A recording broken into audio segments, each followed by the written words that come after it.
17 বছরের অবসান হতে যাচ্ছে বিএনপির ভারপ্রাপ্ত চেয়ারম্যান তারেক রহমানের। দীর্ঘ 17 বছর তিনি লন্ডনে কাটিয়ে অবশেষে দেশের মাটিতে পা রাখতে যাচ্ছেন। তিনি কিন্তু গতকালকে রাতেই কিন্তু বিমানে উঠেছেন। হিথ্রো বিমানবন্দর থেকে বিমানে উঠে বাংলাদেশের উদ্দেশ্যে রওনা দিয়েছেন, যে বিমানটি বাংলাদেশে এসে পৌঁছাবে 11টার পর। তারপরে কিন্তু তাকে সংবর্ধনার জন্য যে নেতাকর্মীরা অপেক্ষা করছেন তিনি সেখানে যাবেন।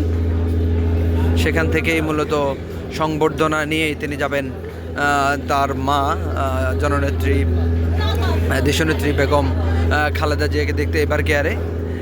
সেই নেতাকর্মীরা কিন্তু এই জন্যই সারা দেশ থেকে ছুটে এসেছেন 300 ফিটের উদ্দেশ্যে। সড়ক পথ, রেলপথের পাশাপাশি নৌপথে কিন্তু দক্ষিণাঞ্চলের নেতাকর্মীরা আসছেন প্রিয় নেতা তারেক রহমানকে স্বাগত জানাতে, সংবর্ধনা দিতে। আমরা দেখতে পাচ্ছি এখানে কিন্তু বেশ কয়েকটি লঞ্চ ইতিমধ্যে এসে পৌঁছেছে, যারা মূলত হচ্ছে যেখানে দেখতে পাচ্ছেন বেশ কিছু ব্যানারও রয়েছে। বিএনপি নেতাকর্মীরা কিন্তু অনেক লঞ্চ রিজার্ভ করে নিয়ে এসেছেন। আমরা যতটুকু জানতে পেরেছি 10টি লঞ্চ কিন্তু দক্ষিণাঞ্চল থেকে রিজার্ভ করে আনা হয়েছে, যেগুলোতে কিন্তু নেতাকর্মীরা আসছেন।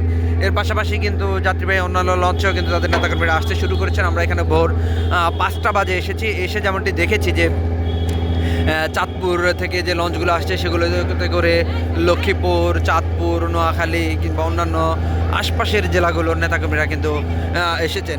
এর পাশাপাশি ভোলা, হাকিমউদ্দিন, তজিমউদ্দিন কিংবা হাতিয়া, মনপুরা থেকেও কিন্তু নেতাকর্মীরা আসছেন পারাবত লঞ্চে করে।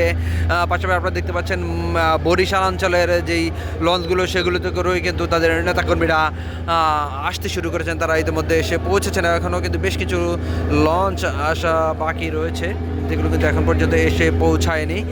তবে আমরা যেমনটি দেখতে পাচ্ছি সুন্দরবন 10 লঞ্চ কিন্তু রিজার্ভ করে নিয়ে আসা হচ্ছে। সেখানে কিন্তু হাজার হাজার নেতাকর্মী রয়েছেন।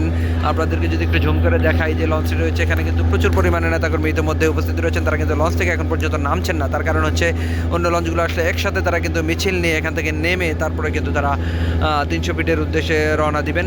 তবে এখানে আইন শৃঙ্খলা পরিস্থিতি এখন পর্যন্ত বেশ স্বাভাবিক রয়েছে।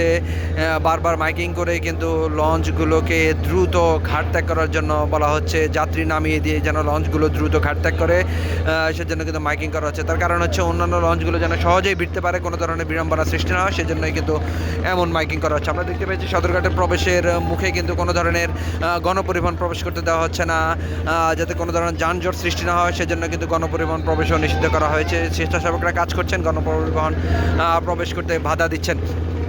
এছাড়া সদরঘাটের মুখেই দেখতে পাচ্ছিলাম যে ইশরাকের পক্ষ থেকে কিন্তু নেতাকর্মীদের উদ্দেশ্যে কিন্তু নাস্তা বিতরণ করা হচ্ছে, যাতে তারা ক্ষুধার যন্ত্রণায় না ভোগেন। অন্যান্য জায়গায় যেহেতু খাবার সংকট হতে পারে, সেজন্য কিন্তু ফ্রি নাস্তার ব্যবস্থা করেছেন ইশরাক হোসেন। আপনারা দেখতে পাচ্ছেন এখানে কিন্তু অন্যান্য সময় যে পরিমাণ ভিড় থাকার কথা ছিল, যদিও আজকে তেমনটি নেই, কারণ অন্য সময় লোকজন চলে আসছেন। এই ছিল আমার কাছে সর্বশেষ পরিস্থিতি।